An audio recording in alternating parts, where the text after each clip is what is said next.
Did you know that the first airborne unit was actually established in August 15th, 1942? This meant that they were able to help out during the European theater during World War II. Now, becoming a paratrooper wasn't easy back then, and it's sure not easy now. But what does it actually take to become a paratrooper? Well, airborne school consists of 3 weeks: ground week, tower week, and jump week. First, they start from the ground up with ground week. Ground week starts off with an Army physical fitness test, plus the flex arm hang. Army physical fitness test is 2 minutes of push-ups, 2 minutes of sit-ups, flexed arm hang, and then the 2-mile run. The flexed arm hang is one chin up while holding your chin above the bar for 10 seconds. Anything less than that and you fail. After this, students begin to familiarize themselves with the equipment and how to properly rig up. Once they do this, they can continue on into doing the zip line trainer to practice proper body position when they exit the aircraft. When you exit the aircraft, it is important to snap into a good tight body position with your chin tucked into your chest and your feet and knees together. If you don't put your chin to your chest, you might get riser burn, or it's what we call getting bruises and cuts on your neck when you don't tuck your chin properly from the risers when they open up and you exit.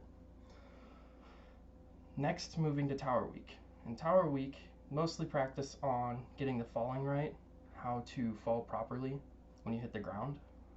You want to make sure you hit all 5 points of contact when you're landing. You want to make sure you hit the balls of your feet, your calf, your thigh, your buttocks, and your pull-up muscle. Pull-up muscle's right here. When you do that properly, it reduces the amount of pressure for each point in landing. The more points you hit, the less of an impact it's going to be on your body. Now, to practice this, they do a zip line trainer. You just slide down a zip line and you practice keeping your feet and knees together and then landing properly. Another thing that they do in this week is the swing lane trainer. Similar to the zip line, however, it is actually a little bit harder. The swing lane trainer, you are started up on a raised platform and you are harnessed up and you jump off and you swing a couple times, and then the instructor will tell you what side they want you to land on, and you're supposed to try and get your feet together and get ready to land that direction. The last thing during tower week is the 250-foot tower. This is mostly to help simulate the fall speed. So you're rigged up and there's a parachute that is already fully opened, and you are pulled up by that parachute to the top of the 250-foot tower, and then they quick release it and you fall down to the ground. This is to simulate the fall speed to make sure that you're actually ready to hit the ground at the speeds that you're going to be going at when you actually jump out of the plane. After this is jump week now. Now into jump week, the start of every day starts off with you running to the rigger shed, which is about a mile away. Once you get to the rigger shed, you rig up and make sure you do it properly, and these are real parachutes and reserves, so don't mess up now.